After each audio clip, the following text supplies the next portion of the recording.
Since I rely so heavily on using digital devices on a daily basis, I find myself constantly searching for that next source of instant gratification no matter where I am or what I'm doing. While I'm eating dinner, I'll be scrolling through diet advice on Reddit. While I'm writing an email, for example, I'll be texting on the side. While I'm reading a blog post, I'll be Googling existential questions in another tab. I'm not even kidding, like I do this pretty much all the time. While I'm meditating, I'll be fidgeting with my phone to adjust the volume of whatever guided meditation I'm listening to at that time. While I'm talking to someone on the phone, I'll be looking up stuff on Amazon that I don't even really need.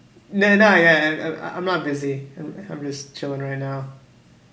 Yeah, I completely agree, for sure. Yeah, everything you said makes sense, yeah. And the worst part, when I'm watching a YouTube video, I'll be scrolling through YouTube Shorts on my phone. I'm not even kidding you, this happens all the time. A part of me knows that I want to stay focused, but no matter how hard I try, I keep getting distracted. These temptations can be so alluring at times that it's so easy for a simple notification like a text message to get me hooked into scrolling through an endless rabbit hole of content. Before I know it, that 1 minute of scrolling turns into 10 minutes, and then that 10 minutes turns into an hour.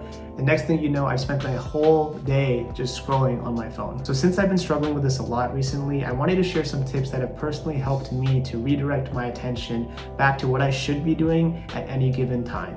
So here are 5 ways that I've found to stay focused in a world of distractions. Let's get into it. So number 1 is to narrate what you're doing. Now I know this sounds a little out there, like what are you talking about? Like what are we supposed to be writing a novel? No, that has nothing to do with this, but just bear with me. When I'm doing an activity, especially when I'm working on the computer, for instance, I find that just by stating the action that I'm performing related to that specific activity makes it a lot easier to stay focused. For example, if I'm writing an email, more often than not, I'll end up hitting this point where I have no idea what to say next. I'll be 2 sentences in and I've probably written like, I hope you're doing well, and just wanted to reach out to you about blah, blah, blah, blah, blah. And then my mind just goes blank. Like I have no idea what to say next. So once I hit this mental block, I start getting frustrated and think about possibly giving up, and like putting the email to the side and then getting up to do something else that's completely unrelated to what I'm doing. And when I'm using this tip, before I even reach for my phone, I'll pause for a second and then I'll tell myself I am writing, and keep repeating that statement over and over. I found that by doing this, I'm able to direct my attention back to the activity because I'm creating a connection between my mind and the physical action that I'm performing, which then naturally generates thoughts related to what I need to actually write in that email. And if the statement I am writing is too vague for me, or it's not really like specific enough, I can break that down even further to I am typing. So since typing means that I'm just pressing keys on a keyboard, it requires low effort, and all I have to do is just write the letters corresponding to the words that come to mind. And it can be anything, it doesn't even have to be related to the email. Like it could just be like cats, dogs, or like the quick brown fox jumped over the river. I completely forgot like what that was, but it's basically that phrase that I think uses all letters of the alphabet. Maybe I should have paid more attention in English class, but the thing is, I can literally just keep typing whatever comes to mind, and what will happen is that natural desire to pick up that phone, that urge to just distract myself, will naturally pass, and I'll just start writing content that's actually corresponding to the message that I'm trying to deliver in the email. So since typing means that I'll just be pressing keys on a keyboard, which requires pretty much like no effort at all I have to do is keep typing letters that correspond to the words that are naturally coming up in my mind. So I'm just allowing my mind to buy time as that urge to pick up my phone slowly passes, and I no longer feel this desire to distract myself in that moment. Now I realize that saying these narrations out loud may not actually work in certain settings, especially if you're in an office setting and you just started a new job, or you're just trying to get that raise or promotion or whatever the case may be, Or actually, you know what, you could completely own it and just go with it and not care what anybody thinks, because that's also part of the reason why I wanted to start this channel, because I want to express myself and not hold back. But that's a topic for a later video, so I'm not gonna go on a tangent here and just talk about that. But anyway, back to how to stay focused. So I found that doing this exercise in first person works the best for me, because if I'm using third person or something, I feel like it can be a little bit weird, because you're almost pretending like there's some external third party narrator out there who's narrating and orchestrating what you're doing, which can be a little bit strange. For example, it could look something like, it was an average Tuesday at work. Hamza was fiddling around with his mouse, resizing his windows to create the optimal productivity setup. But seriously, jokes aside, when I actually use this tip of internal narration or narrating what I'm doing, I find that I'm able to avoid distractions and as a byproduct, end up enjoying the action of the task that I'm actually doing. So I feel like it works pretty well for me.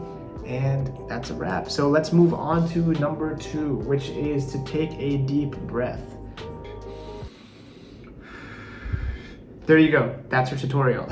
All right, on to the next tip. Now, honestly, I know this is pretty simple. I mean, we breathe all the time, but I personally found that I never actually intentionally take deep breaths throughout the day. And I know everywhere I look, especially online when I'm looking at how to, reduce anxiety or stress, everyone always has some tip or something listed in whatever article I'm reading about where it says taking a deep breath or the benefits of deep breathing. Now, I'm not going to talk about how deep breathing affects the body because I don't feel qualified to talk about that. Also, I don't really know. I know that it helps you to calm down.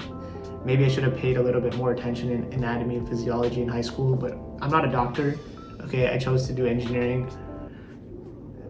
I had 2 options, all right? And when I actually do take a deep breath, I found that just by being super intentional about that, it almost like slows down time in a sense and allows me to direct my attention back to what I should be doing. Now, I know this sounds a little dramatic. I'm not trying to like perform like time inversion like Tenet or the movie Time with Justin Timberlake where like I have like the time written on my hand, like on how many hours I have before So anyway, it's not really like that. It just feels as if the chaos and the noise around me is slowly dying down and the only thing that really matters or like has importance is whatever I'm doing. So the task that I need to complete. I think that's the way that I would describe it when I say like it feels like it's slowing down times. And the best thing about breathing deeply is it's portable. It doesn't cost you anything. You can do it for free. If it makes you feel like $1 million and you can get $1 million pretty much every single second, then why wouldn't you breathe deeply all the time?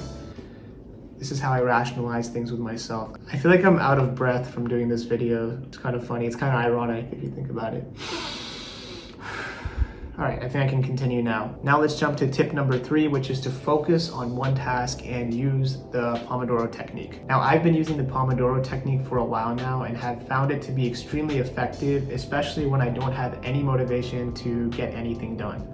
I usually either set a 25 or a 55-minute timer depending on what task I'm working on. And before starting the Pomodoro, especially if it's for something that I've been procrastinating on and need to get done, I'll tell myself that this task is the most important task in my life right now. And to add another level of magnitude to what I'm doing, I'll pretend like I'm the last man on earth or something, and if I don't do this thing, then humanity is doomed. Like we won't be able to bring back human life onto this planet. I'll just envision that I'm like Will Smith in I Am Legend or something. And I have to like go out there and just get this email drafted and sent to my boss, because if I don't, then the entire human species will be gone forever. And I will sit alone and watch YouTube videos till the end of time. And I'll make videos and nobody will watch them, not because my videos aren't hitting the algorithm, it's because nobody exists anymore. Kind of a sad thought, but it somehow motivates me in a weird way. Another thing that I used to do, and it's actually super funny because this still works till this day, is that I used to listen to the track Mombasa from the soundtrack to the movie Inception, which is one of my favorite movies, by the way, and that would just get me into the zone. I would put that on and it would make me feel like I'm in this dream world, because Inception is based on the idea of dreams and being able to control your dream. I would feel like I'm in a dream and like the dream would collapse if I don't get whatever task I need to get done complete. And that would give me so much energy because I'd be like, oh man, I need to get this done, because if I don't, then we won't be able to perform Inception. We won't be able to actually bring Cobb back to his family and be able to give Cobb the opportunity to see his kids again. And if you watch the movie, it makes sense, but if you didn't, I'm sorry. I don't really know who my audience is right now, so I'm just gonna assume that everybody's seen Inception. To be honest, I feel like my life is a movie, and I felt this way since I was like in like 2nd, 3rd grade or something, so it makes sense why I love movie soundtracks so much and envision these like scenes that are so cinematic, when in reality, I'm just writing in Microsoft Word. Or like sending like a Teams message to someone, but I'm like, oh man, I gotta send this message, because if I don't, then our entire world will collapse and then we won't be able to figure out if alien life actually exists or something like that. So coming back to the pomodoro technique that I was talking about before, I usually use the 5-minute break to get up, stretch, do push-ups or something active so that I can get my mind away from what I'm doing for a little bit, which is kind of ironic if you think about it because you're kind of distracting yourself. But I think it's almost like recharging your batteries so that when you do complete the next Pomodoro, you're able to stay laser focused on what you need to get done. And one thing that I found is that when I do a 25-minute Pomodoro, I'll usually then switch to a 55-minute Pomodoro once I found that I'm able to actually stay focus for that 25 minutes, and then I'll slowly bump that up to potentially even 2 hours. I know that 2 hours sounds like a lot of sitting, which can pose a health risk, so I recommend maybe getting a standing desk, for instance. Now, I don't have a standing desk, but it's something that I've been looking into. And speaking of standing desks, this video is sponsored by Standard, a brand new platform designed to help you stand for the most optimal amount of time so that you get the most bang for your buck and maximize your productivity. I'm just kidding, that's not a real company. And I also only have like 29 subscribers right now, so I'm not at that level to receive a sponsorship. I'm going on a tangent, so let's move on to tip number 4, which is to journal and meditate. So once I've removed physical distractions in my immediate vicinity, like my phone for instance, there's one distraction that I can't really easily remove. And that happens to be right up here.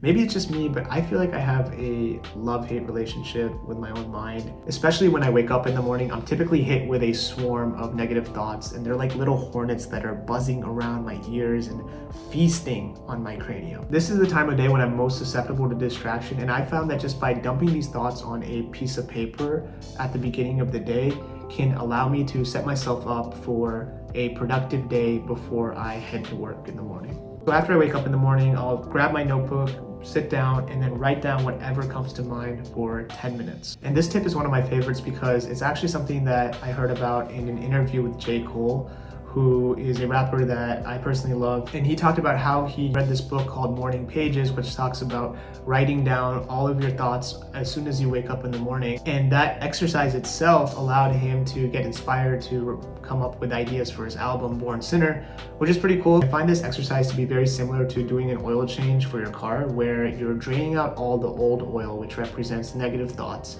and then you're replacing the filter with a new filter, which represents your positive intentions that you've set for the day. So along with journaling, I've also found meditation to be extremely, if not even more, helpful. And I usually don't do like long meditations. Typically I go for about 5 or 10 minutes because I know that after 10 minutes, based on the level that I'm at right now, I will probably end up checking my phone or just getting up and just feeling agitated. So I'm trying to build up the discipline to meditate for longer periods of time, but right now I feel like 5 or 10 minutes is like the perfect like sweet spot for meditating. So if I'm not rushing to head to work in the morning, I'll do a 5-minute guided meditation, and then I'll put my phone out of reach so that I don't fidget with it or anything while I'm meditating. And I also find that doing the meditation at night helps to calm me down before I go to sleep and prevents me from waking up in a state of panic in the next morning where I'm like, what just happened?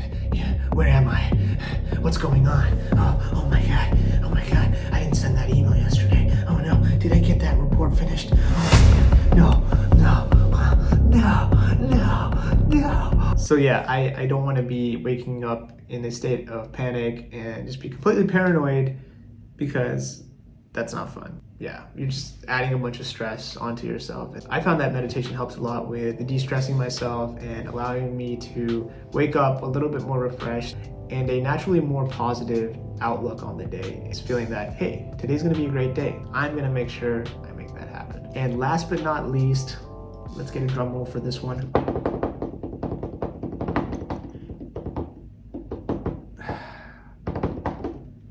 It sounds so bad on this like Amazon desk. I'll probably layer in something. Tip number 5 is to repeat a mantra to yourself. Out of all the tips that I just mentioned, I found that this tip is the most powerful because I'm taking a statement that I already know resonates with me and I'm just repeating it over and over again. So an example of this could be, the only moment that matters is right now. So I'll just repeat this statement to myself internally, and just by repeating this mantra, I feel that it almost like puts me in this trance-like state where the activity that I'm doing just becomes so much more important, and I have this weight that's like lifted off my shoulders because now I don't have to worry about all the other things that are going on in my life. When I say this statement over and over again, I feel like the presence of other thoughts in my mind, like when am I gonna get my taxes done? Did I actually cook dinner tonight? Or what am I gonna eat tonight? Like those little nuisance kind of thoughts that come up in my mind, I feel like the impact of them starts to lessen over time because I'm kind of silencing those voices in my head. I don't know why every time I say stuff like this it seems dramatic, but maybe that's just how it is for me. I feel like my life is a movie. I've already established this, but those voices in my head are silenced. And since this mantra is personalized and specific to me, it has more weight than just saying a generic statement like, I am present, or something simple like that where, you know, it may not click with you because it's just something that I've read online, but I think that saying something specific really does make a big difference. And when all of the other tips that I've mentioned in this video I've given a try and none of them seem to have worked, I feel like this is the best last resort. And if this one doesn't work, then I feel like at that point I just need to step away from what I'm doing for a little bit and maybe do something else and then come back to the task that I'm doing. So that wraps up these 5 tips. And by implementing one or multiple 5 tips, I found that I'm able to get back on track when I find myself drifting away from what I need to get done. And if you're watching this and you feel like you've been getting distracted a lot recently, then maybe give one of these tips a try and see if they work for you. I'm not a guru or an expert or anything. I still feel very much like a beginner in a lot of the areas that I'm trying to develop skills in, and I just want to be able to use that beginner's mindset towards exploring all these ideas that I find interesting and then sharing that information on this channel. And to be a little bit more specific here, for those of you who are new to my channel, my name is Hamza, and I started this channel called Diving Into Flow to document my journey of creating a lifestyle centered around building habits, cultivating beliefs, and prioritizing activities that will allow me to experience the flow state as often as possible. Because when I'm in a flow state, I feel like I'm able to experience this pure sense of happiness and joy while also being able to tap into my childlike curiosity, creativity, and just sheer general excitement for life. And in my opinion, I think there's no other feeling that one can experience that can truly beat this. I'm super pumped to make these videos, especially since I've been wanting to do this since I was 10 or 11 years old. I still remember when I was in middle school, we had these flip camera things, and I had to use one of those for a school project. It was a movie project for I think English class or something. I think at that time it's called language arts or whatever. But I still remember the fact that I could use this device to capture what was happening in front of me in real time and then just share that with my classmates and put it on YouTube. The fact that I could do that was just mind-blowing. And now fast forward, seeing how far technology has come, I have the ability to film on the iPhone that I'm using right now. I can make videos all the time, and I just have held myself back from doing that from fear of judgment, just this idea that whatever I make is never going to be anything good, that I'm going to be disappointed in it. And honestly, I just want to make good videos. I just want to make videos that I will personally watch. And if someone else watches it, that's just bonus. That's not the point of any of this really in making YouTube videos. I really just want to make videos that just mean something to me and that I can look back on and see that I actually made this. That feeling of just exporting a video and then uploading it is just such a great feeling, and I just want more of that. So this year is really special for me because it's the year that I've actually decided to commit to taking my passion for filmmaking and storytelling seriously, and I'm just looking forward to seeing what happens. And yeah, this is awesome. I'm really happy I'm doing this. Just setting up all this camera and everything. I was fiddling around trying to make everything look perfect, get the lighting right, but who cares at the end of the day? I'm doing it, and that's all that matters. And for anybody that is interested in starting a YouTube channel, just get started. It doesn't matter how your first video looks. I'm sure I'm gonna look back on this and just look at, oh man, the lighting is off, or I just look super dull, or the face tracking thing, or the face tracking thing that the iPhone has wasn't really working. I can always split hairs and try to pick at things, but yeah, I just want to make stuff. I just want to create, and yeah, I think that's pretty much it. just keep creating. With that being said, thank you so much for watching. If you have any feedback or tips that you personally use to stay focused, drop a comment below. I'd love to hear your thoughts. Keep diving into flow, and I'll see you next time. Peace. Hey, how's it going? Just the editor of the video here checking in. Hope you enjoyed it, found it somewhat valuable. I just wanted to jump on here and do a quick PSA on what's coming up next with the channel. So outside of YouTube, I also make music, and I decided to embark on this journey of creating a song every week and then uploading it to SoundCloud for the remainder of the year. So I'm not necessarily officially releasing the songs, it's just more of a way to keep me accountable. And in addition to that, I'm also going to be posting song breakdown videos where I'm going to be walking through the process that I went through to create each of these songs. And the reason why I'm doing that is just because I feel like it's going to be a good way to kind of keep track of my progress and also look back to see, how far I've come. And also, like, if someone's, working a full-time job and, they feel like they don't have time for music, I can talk about like my strategies for dealing with that, because that's currently my situation. And I think it'll be good to have like a discussion around those topics as well. So I'm excited to post those videos. The first one is going to be coming out this Monday. So I'm going to be releasing the song on SoundCloud and then uploading that video to YouTube. That's going to be showing my process for creating that song. And you can expect the cycle to continue every Monday for the remainder of this year. So super pumped for this little song breakdown series that I'm starting. And yeah, I will see you on Monday then. Thanks again for watching, and hope you have a great rest of your week or day or weekend, whatever the case may be. All right, peace.